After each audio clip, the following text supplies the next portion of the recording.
Welcome to SD bio life with life science.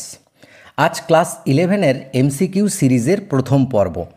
উচ্চ মাধ্যমিক শিক্ষা সংসদ ও সালের প্রশ্নপত্র থেকে ইম্পর্ট্যান্ট প্রশ্নগুলো এবং তার উত্তরগুলো শুধু বলবো নয়, আলোচনা করব।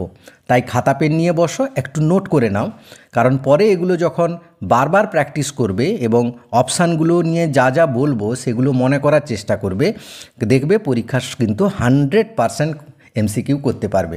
তো ভিডিওটা শেষ পর্যন্ত দেখবে, ভালো লাগলে লাইক করে দেবে, আর চ্যানেলে নতুন হলে চ্যানেলটা সাবস্ক্রাইব করে বেল আইকনটি প্রেস করে দেবে। দেখো, প্রথম প্রশ্ন, বায়োডাইভার্সিটি শব্দটি প্রবর্তন করেন হুকার, রোজেন, ক্যান্ডল এবং লিনিয়াস। এখানে উত্তরটা হবে রোজেন। আর ক্যান্ডল তোমরা জানো, ক্যান্ডল হচ্ছে ট্যাক্সোনমি কথাটি প্রবর্তন করেন, এই প্রশ্নটাও বহুবার এসছে। আর লিনিয়াস, এটাও একটা ইম্পর্ট্যান্ট প্রশ্ন, ইনি দ্বিপদ নামকরণ প্রবর্তন করেন। তো 2 নম্বর প্রশ্ন দেখো, প্রদত্ত কোনটি একাইনোডার্মাটা পর্বের অন্তর্ভুক্ত নয়? এই কথাগুলো যখন থাকবে খেয়াল করবে, অন্তর্ভুক্ত নয় বলেছে। Option sea anemone. Sea anemone হচ্ছে নিডারিয়া পর্বের প্রাণী, তাই এটা একাইনোডার্মাটার অন্তর্ভুক্ত নয়। আর সি অর্চিন, সি কিউকাম্বার মানে সমুদ্র শসা, সি ফেদার সমুদ্র পালক, এরা কিন্তু একাইনোডার্মাটা পর্বের প্রাণী। এবার দেখো, মুক্ত নালিকা বান্ডিল সর্বদা বর্তমান, স্ক্লেরেনকাইমা বান্ডিল আবরণী, ক্যাম্বিয়াম, এক্সার্ক জাইলেম এবং পৃথক সারিতে জাইলেম ও ফ্লোয়েম।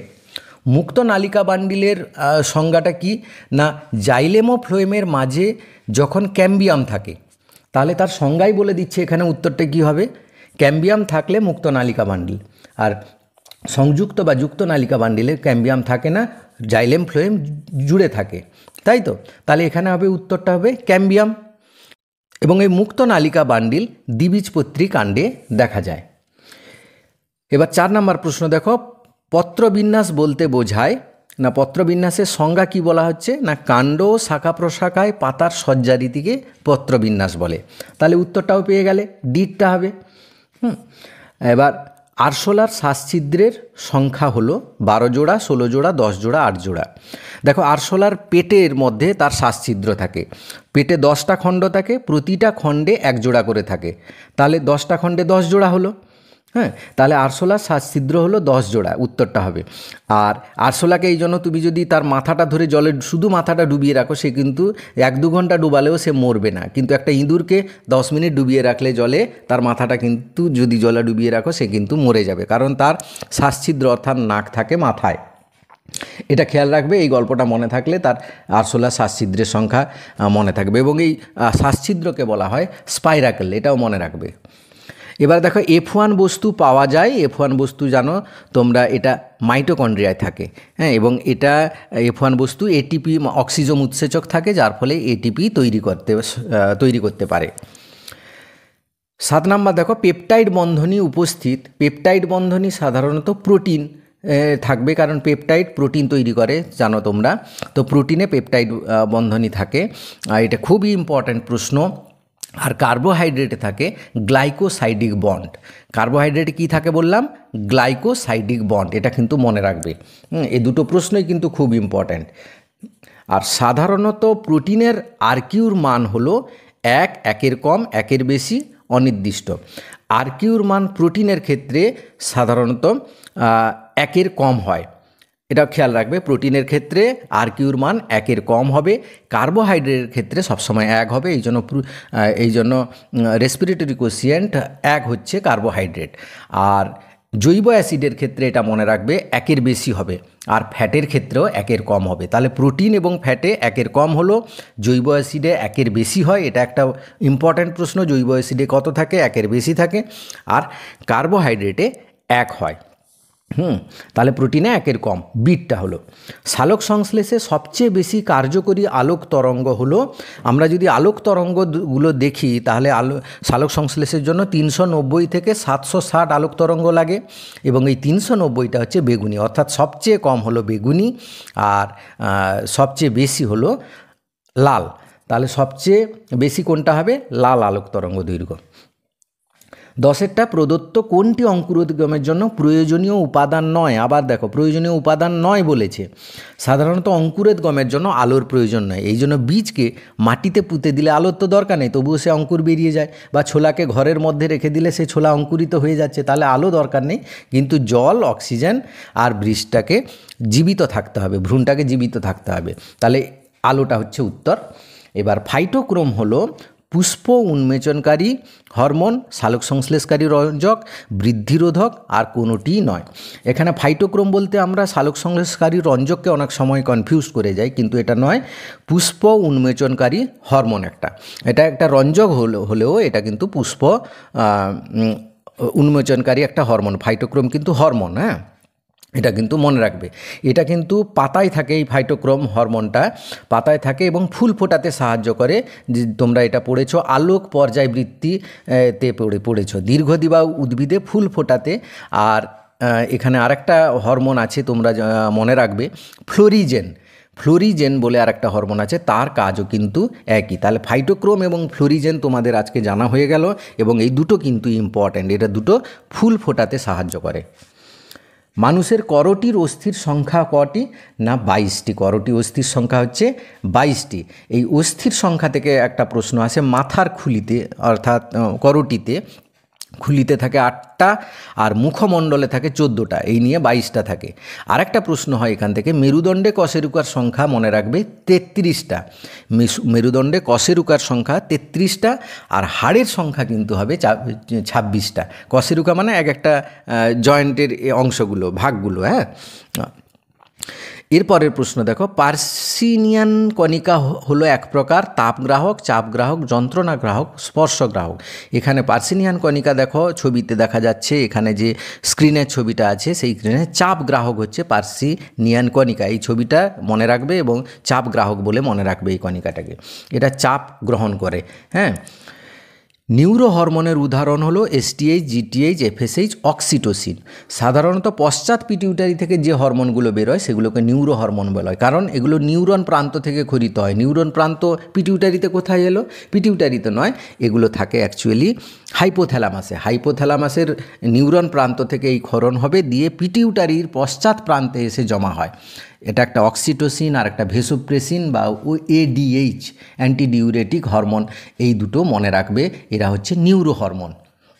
এবার পরের প্রশ্ন দেখো, একটি বৃহৎ ভৌগোলিক অঞ্চলের বিভিন্ন বাস্তুতন্ত্রের বিভিন্ন সম্প্রদায়ের জীব প্রজাতির সামগ্রিক জীববৈচিত্র্যকে বলা হয় গামা বৈচিত্র্য। বৃহৎটা সবচেয়ে বড়টা ভৌগোলিক অঞ্চলে যে বৈচিত্র্য তাকে গামা বৈচিত্র্য, আর সবচেয়ে ছোটোটা মনে রাখবে আলফা বৈচিত্র্য।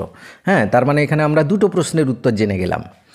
এবার লাইকেনের শৈবাল উপাদানকে বলা হয় কি না? মাইক্রোবায়ন্ট, ফাইকোবায়ন্ট, আর দরকার নেই, এই দুটোর মধ্যেই থাকে। মাইক্রোবায়ন্ট হচ্ছে, মাইক্রো কথার অর্থ হচ্ছে ছত্রাক, আর ফাইকো কথার অর্থ হচ্ছে উদ্ভিদ বা শৈবাল, তাই তো? তাহলে এখানে উত্তর হবে ফাইকোবায়ন্ট, আর ছত্রাক উপাদানকে বলা হয় মাইক্রোবায়ন্ট। তাহলে শৈবালের দুটো প্রশ্ন এখান থেকে, লাইকেন নিয়ে দুটো প্রশ্ন এখান থেকে তোমরা করতে পারলে। একটা ছত্রাক হলো মাইক্রোবায়ন্ট, আর উদ্ভিদ বা শৈবাল হলো ফাইকোবায়ন্ট। প্রদত্ত কোনটি প্রাথমিক ভাজক কলা নয়? প্রোটোডাম, প্রোক্যাম্বিয়াম, ফেলোজেন, গ্রাউন্ড সিস্টেম। এখানে দেখো তোমাদের মনে রাখতে হবে, এই প্রাথমিক ভাজক কলায় নয় কিন্তু ফেলোজেন, এটা হচ্ছে গৌণ ভাজক কলা। আর প্রো মানে হচ্ছে আদি, বা প্রোক্যাম্বিয়াম, প্রোটোডার্ম এগুলো আদি, অর্থাৎ প্রাথমিক ভাজক কলা এগুলো, তাই এটার উত্তর হবে ফেলোজেন। সেলুলোজযুক্ত কৌণিক কোষপ্রাচীর স্থূলীকরণ বিশিষ্ট জীবিত কোষ দ্বারা গঠিত কলাকে বলা হয়, অর্থাৎ কোষের কোণে কোণে যে স্থূলীকরণ হয়ে যায় অর্থাৎ মোটা থাকে, সেটা হচ্ছে কোলেন কাইমাতে থাকে। আর স্ক্লেরেন কাইমাতে পুরো কোষ প্রাচীরটাই মোটা থাকে, কারণ পুরো কোষ প্রাচীরে লিগনিন, সেলুলোজ, হেমিসেলুলোজ এগুলো জমা থাকে। আর জাইলেম এবং প্যারেন কাইমাতেও তো সেলুলোজ খুবই অল্প পরিমাণ থাকে, তাই পাতলা খুব কোষ পর্দা থাকে বা কোষ প্রাচীর থাকে এদের। তাহলে উত্তর হবে কোলেন কাইমাতে, কোণে, কোষের কোণগুলোতে সেলুলোজ জমা থাকে, এই জন্য কোণগুলো মোটা হয়। পাঁচেরটা দেখো, আরশোলার পৌষ্টিক নালীর নিম্নলিখিত কোন অংশ গৃহীত খাদ্য সাময়িকভাবে সঞ্চিত থাকে? পৌষ্টিক নালীতে সাময়িকভাবে সঞ্চিত থাকে আরশোলার ক্ষেত্রে ক্রপ, যে ফোলা অংশটা থাকে মুখমণ্ডলের পরে নিচের অংশটা গ্রাসনালীর পরে যে ক্রপ থাকে সেটা। প্রোটিনের প্রাথমিক গঠনের জন্য প্রয়োজনীয় হলো পেপটাইড বন্ড, এটা তোমরা আগেও দেখেছো, প্রশ্ন রিপিট হলো দেখো। কাইজামাটা প্রথম দেখা যায় ডিপ্লোটিন দশা, এটা কিন্তু খুব ইম্পর্ট্যান্ট প্রশ্ন, ভেরি ভেরি ইম্পর্ট্যান্ট, নিটে তো বহুবার এসে এই প্রশ্নটা।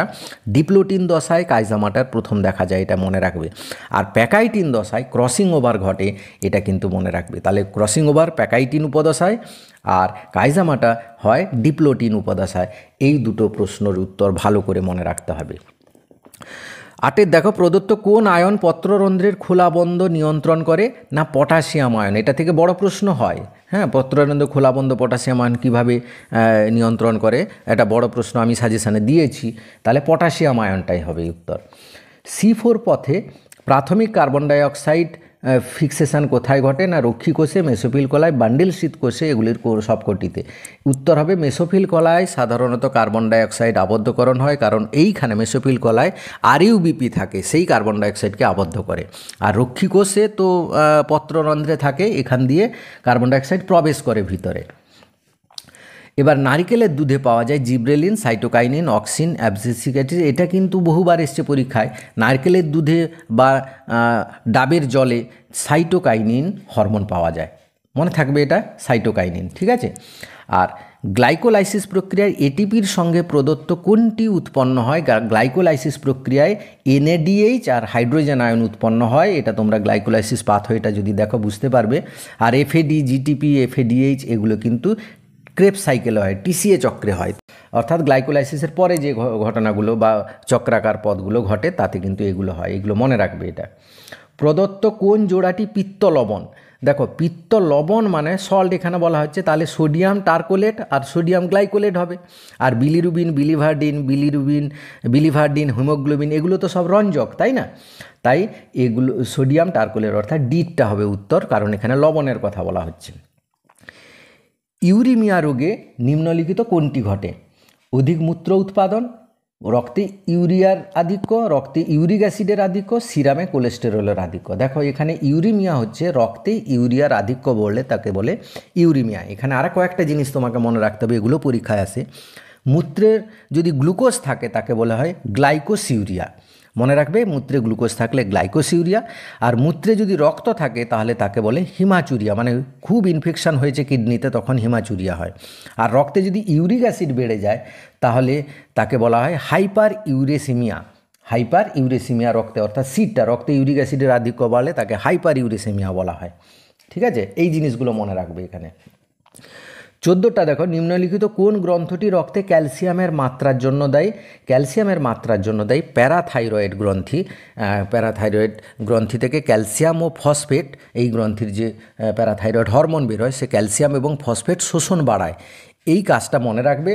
এবং প্যারাথাইরয়েডের এটাই হচ্ছে সবচেয়ে গুরুত্বপূর্ণ কাজ, এই কাজটা মনে থাকলে তোমার উত্তরটাও জানা হয়ে যাবে। তাহলে ক্যালসিয়ামের সঙ্গে সম্পর্ক হচ্ছে প্যারাথাইরয়েড হরমোন বা প্যারাথাইরয়েড গ্রন্থি। তো এই ছিল আজকের ভিডিওটা কেমন লাগলো কমেন্ট করে জানাবে। Thank you for watching.